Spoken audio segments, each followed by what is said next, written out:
Canada, le soutien de Trudeau aux islamistes par Tom Clegin. Le Premier ministre du Canada, Justin Trudeau, soutient la cause islamiste depuis 9 ans, tout en refusant le dialogue avec les musulmans réformistes. Les déclarations de Trudeau à une convention de groupes islamistes radicaux ont eu un caractère préoccupant. Il a affirmé partager leurs croyances, les valeurs qui les unissaient et leur vision du monde.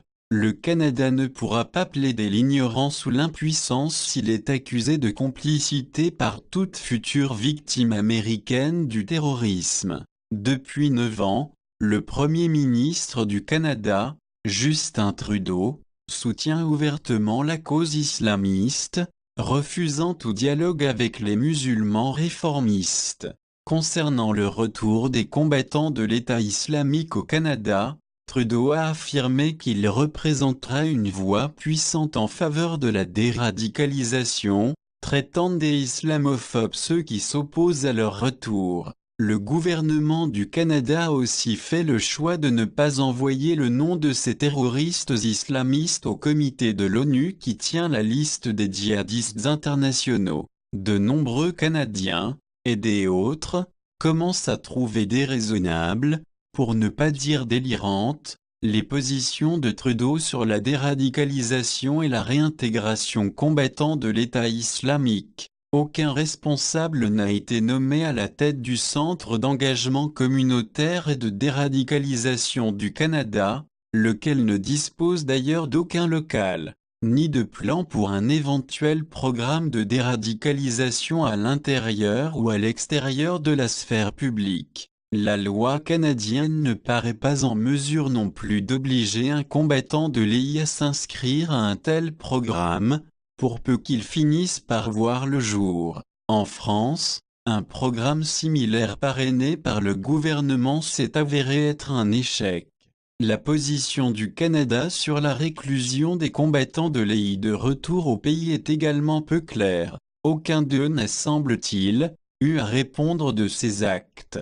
Nul ne semble savoir non plus combien ils sont. Des estimations faites en 2015 tablaient sur le retour d'une soixantaine de djihadistes, et le gouvernement canadien tentait d'affirmer aujourd'hui que ce nombre n'a pas varié depuis 2015, alors que l'EI s'est effondré depuis quelques mois. Certaines déclarations du Premier ministre Trudeau sur la neutralité responsable que les élus du Canada doivent adopter face aux violences conjugales et aux mutilations génitales féminines, rendent plus gênantes que jamais ces positions actuelles sur les miliciens de l'État islamique. Les propos tenus par Trudeau à une convention de groupes islamistes particulièrement radicaux, il a affirmé partager leurs croyances, les valeurs qui les unissaient et leur vision du monde, sont aussi très préoccupants. L'entretien qu'il a accordé en 2014,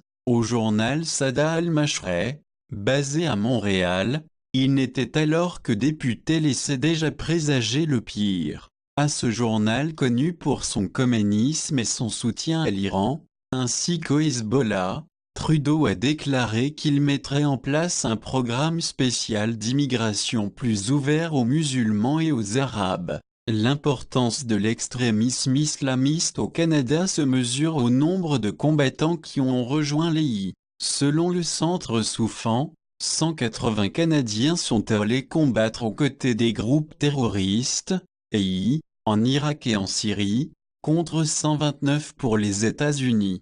Compte tenu du différentiel de population entre les deux pays, le nombre de djihadistes américains aurait dû être plus proche de 1800 que de 129. Les prises de position du Premier ministre Trudeau en faveur de l'islamisme ont de quoi inquiéter tant les Canadiens que les Américains. Bien que le Canada et les États-Unis aient tissé des relations positives, des islamistes ont mené des attaques sur le sol américain à partir du Canada. Ce fut le cas d'Ahmed Ressam en 1999, de Chieb Segué en 2013 et d'Abdulrahman El-Banazawi, reconnu coupable d'une tentative d'attentat à New York en 2016. En plus de son appui aux islamistes, Le Premier ministre Trudeau a renoué avec l'Iran les liens que son prédécesseur, Stephen Harper, avait rompus en fermant l'ambassade d'Iran au Canada et en expulsant tous ses diplomates.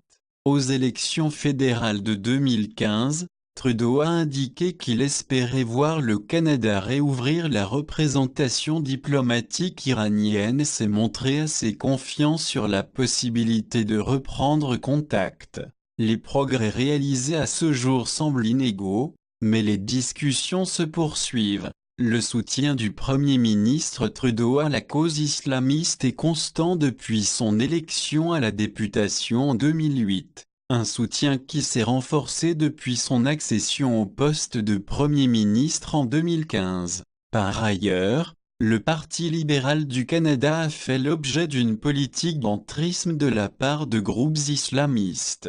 Malheureusement pour tous ceux que cela concerne, l'idéologie islamiste mondiale multiplie les confrontations, les actes d'oppression et de violence. Le Canada demeure inerte face à ces problèmes tout en donnant le sentiment de s'accommoder des adeptes de cette idéologie. Le Canada ne pourra pas invoquer l'ignorance ou l'impuissance quand les futures victimes américaines du terrorisme l'accuseront de complicité. Le prix de la soumission du Canada aux islamistes risque d'être élevé. Tom Quiggin est un ancien agent du renseignement militaire, un ancien contractuel des services de renseignement de la police montée du Canada et un expert du terrorisme djihadiste accrédité auprès des tribunaux fédéraux et des tribunaux criminels du Canada. Les informations de cet article sont tirées d'un livre récemment publié, Soumission, le danger de l'islam politique au Canada,